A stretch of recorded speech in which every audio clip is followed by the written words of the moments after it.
এখন আমি আমার এই গাড়িটারে ভালো করে চালাবার পারি না, খালি দেখ পেরে ফেরে বন্ধ হয়ে যায়। আরে কাকু, গাড়ি নষ্ট হবে, সার্ভিসিং করাবেন, ঠিক হয়ে যাবে, এতে কান্না করার কি আছে? আর আপনি কোনো চিন্তা করবেন না। হ্যাঁ, আমার পরিচিত একটা গ্যারেজ আছে, সেখানে গাড়ি নিলে 100% ঠিক হবে, আমি গ্যারান্টি। আপনি কোনো চিন্তা করবেন না। দাঁড়ান, আমি এখনই কাশেম কাকুকে কল দিতেছি। হ্যালো, হ্যাঁ কাশেম কাকু। হ্যাঁ, আরে আমার এক প্রতিবেশীর হচ্ছে গাড়ি নষ্ট হয়ে গেছে, সে হচ্ছে তার গাড়িটা বিশ্বস্ত কোনো গ্যারেজ পাইতেছে না ঠিক করার জন্য। হ্যাঁ, আপনি যদি একটু দেখতেন আর কি, কি সমস্যা আসলে, কি কারণে চলতেছে না, ব্রেক মনে হয় ফেল হয়ে গেছে।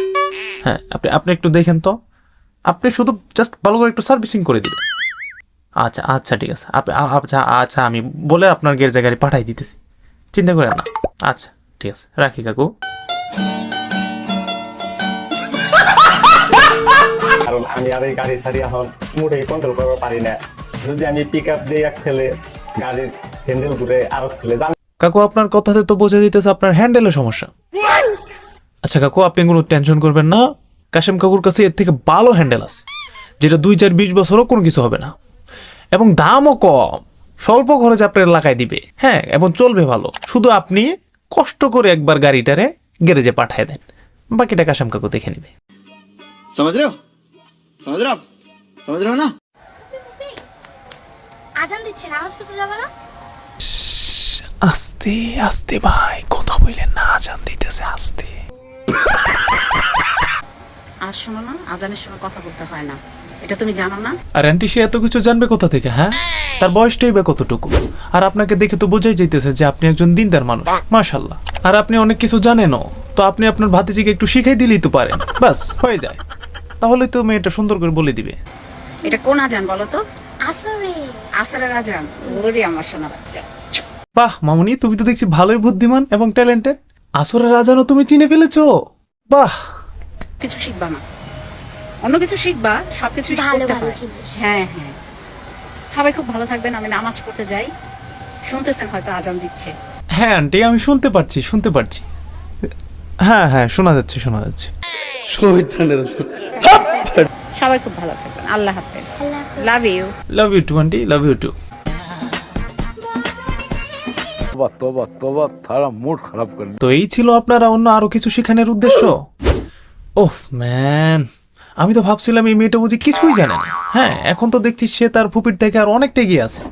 হ্যাঁ, আমার ধারণা কিভাবে এত ভুল হতে পারে, এত ভুল কিভাবে হতে পারে? এখন আমার বড় ভাই বয়স দিতে আছে। হ্যাঁ, ডাক তোর বড় ভাইকে, দেখি তোর বড় ভাই কি বয়স দেয়। ডাক তোর বড় ভাইকে।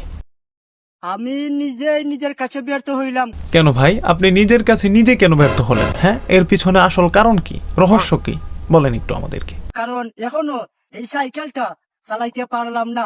সাইকেল না চালানোর কারণে কেউ নিজেকে ব্যর্থ মনে করে? আর আমি যতটুকু জানি এটা তো সাইকেল না, এটা হচ্ছে মোটর সাইকেল। হ্যাঁ, মোটর সাইকেল। মোটর সাইকেল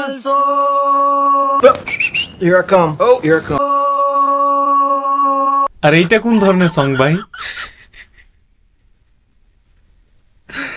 এমন সং জীবনও শুনি নাই। साइड हट बाल साइड करने थे। আচ্ছা, তুই চুল সাইড করবি ভালো কথা, তাহলে তুই অন্য আরেকজনকে সাইড হওয়ার কথা বলতেছিস কেন? আর তোর কাপড়ের এই অবস্থা কেন? তোর তো কিডনি লিভার সব দেখা যাইতেছে কাপড়ের ছিঁড়া দিয়া। তুই তোর মাঝখানে আর একটু ছিঁড়া রাখলি না? হ্যাঁ, যাতে তোর ইয়েটা দেখা যায়। अच्छा हमको सिखा रिया है। ইস কাকু, তোমার পা ঠিক করো, পা। ইস, পাটা মনে হয় ভেঙে গেছে। ইস,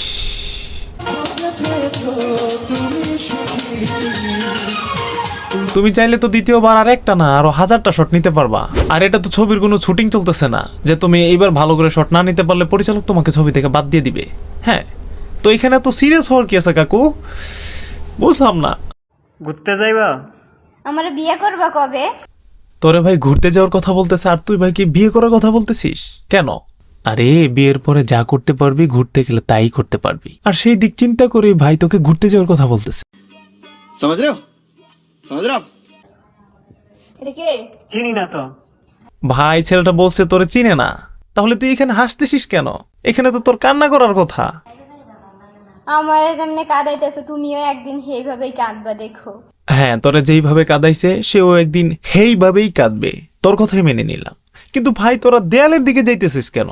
রাস্তা তো তোদের ডাইনে আর বামে, তাহলে তোরা সোজা কই যাইতেছিস?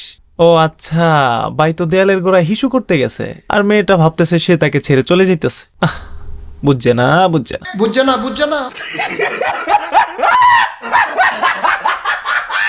আমার হাজবেন্ড 3 দিনের জন্য বাইরে যাচ্ছে, তারপর তোমার সাথে আমি ঘুরতে যাব। 3 দিনের জন্য কে বাইরে যায় ভাই? আমার ভাইয়া। আমি মেনে নিলাম ভাইটার বউ অন্য আরেকজনের সাথে পরকিয়া করছে, কিন্তু তুই এত তাড়াতাড়ি এয়ারপোর্ট থেকে আসলি কিভাবে? ও আচ্ছা, আপুটা মনে হয় টয়লেট নামক বাহিরের কথা বলতেছে। তা না হলে 3 দিনে গিয়ে আবার চলে আসাটা মুশকিলই নেই, নামুনকিন। হ্যাঁ ভাই, তোর গতির কাছে তো অ্যাভেঞ্জারের ফ্ল্যাশও হার মানবে। হ্যাঁ ভাইয়া, মোবাইলটা কাটবেন না। মোবাইলটা কাটবেন না মানে? আমি তো জানি কল কাটা যায়, মোবাইল কবে থেকে কাটা যায়? ও আচ্ছা, এই জন্যই ভাইয়াটা ব্যাক কভার দিয়ে কল দিছে, যাতে হচ্ছে অপর পাশ থেকে যদি কেটে দেয় তাহলে ভাইয়ের ব্যাক কভারটা যাতে কেটে যায়। ভাইয়ের মাথায় তো সেই বুদ্ধি। যদি ভাইয়ের কথাটাই সত্যি হয় তাহলে এখন তো দেখছি তাহলে অন্য কাউকে আর কলই দিতে পারবো না।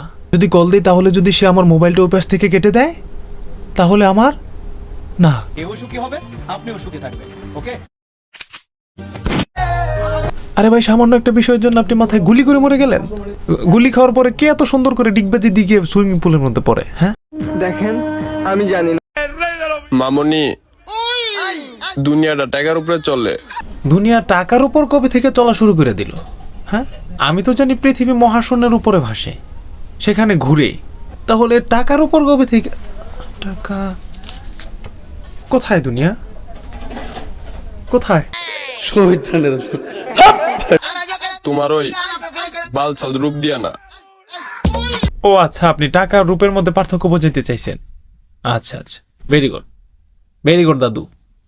এই বয়সে এগুলোই করবেন, এগুলোই আপনার মানায়। হ্যাঁ, বয়সটা দেখুন শেষ, যদি ফুর্তি না করে যেতে পারেন দুনিয়া থেকে, হ্যাঁ, তা মরার পরে বাস কিভাবে খাবেন? এগুলোই করবেন, ঠিক আছে? আমাদের ব্লু জামা পরা নায়িকা আমাদের নায়ক সাহেবকে থাপ্পড় মারলে আমাদের নায়ক সাহেব সাথে সাথে মাটিতে পড়ে মারা যান। আর এটা হচ্ছে আমাদের নায়িকা উপলব্ধি করতে পারেন, পরবর্তীতে সে দৌড়ে এসে আমাদের নায়িকার হাতে স্পর্শ করলে সে সাথে সাথেই জীবিত হয়ে যায়। বাহ, সত্যি কথা বলতে মানুষ অনেক বোকা। হ্যাঁ, যদি বোকাই না হতো তাহলে এত এত টাকা খরচ করে নিজের মেধাকে নষ্ট করে রাত দিন 24 ঘন্টা পরিশ্রম করে পড়ালেখা করে মেডিকেলে চান্স নিতেছে, তারপরে তারা ডাক্তার হইতেছে। হ্যাঁ, মানুষ সত্যি অনেক বোকা। যদি টিকটক করতে এরকম দু একটা, টিকটকারে এখন অসংখ্য অগণিত ডাক্তার পাওয়া যায়। দেখবেন কি লজিক্যাল ভিডিও, আপনার কিডনি লিভার যা আছে সবকিছু টাচ করবে সেই ভিডিওগুলো। কিভাবে ভালোবাসা হয়েছে? হ্যাঁ, মোবাইল। তো তুমি ওর ছবি দেখেছিলে ফেসবুকে প্রথমে? কিরে বন্ধু, তোদের লজ্জা করে না? হ্যাঁ, ফেসবুক চালাতে তোদের লজ্জা করে না? সে ছোট থেকে দেখতেছি তোদেরকে ফেসবুক চালাইতে, কিন্তু এখন পর্যন্ত এমন সুন্দরী একটা মেয়ে তোরা পটাতে পারলি না। তোদের তো মরে যাওয়া উচিত। হ্যাঁ, শিখ এই কাকুর কাছ থেকে, এই কাকুর কাছ থেকে তোদের অনেক কিছু শেখার আছে। সারা জীবন তো সুন্দরী মেয়েদের ছবিতে লাইক আর কমেন্ট করে আসলি, হ্যাঁ, কিন্তু কাউকে পটাতে পারলি না। তোদের তো ফেসবুক চালানোর কোনো অধিকারই নাই। এখন এই মুহূর্তে আনইনস্টল করবি তোর মেসেঞ্জার আর ফেসবুক, তোর মোবাইল থেকে এই মুহূর্তে আনইনস্টল করবি, কর, এখন করবি, কর। তো আমাদের প্রতিবেশীর গাড়ি সার্ভিসিং করে তার কাছে পাঠিয়ে দেওয়া হবে, সেটা দায়িত্ব পুরোই কাশেম কাকু নিয়েছে। তো আজকের ভিডিও এখানেই শেষ করছি। ভালো থাকবেন, সুস্থ থাকবেন, নিজের খেয়াল রাখবেন। টাটা।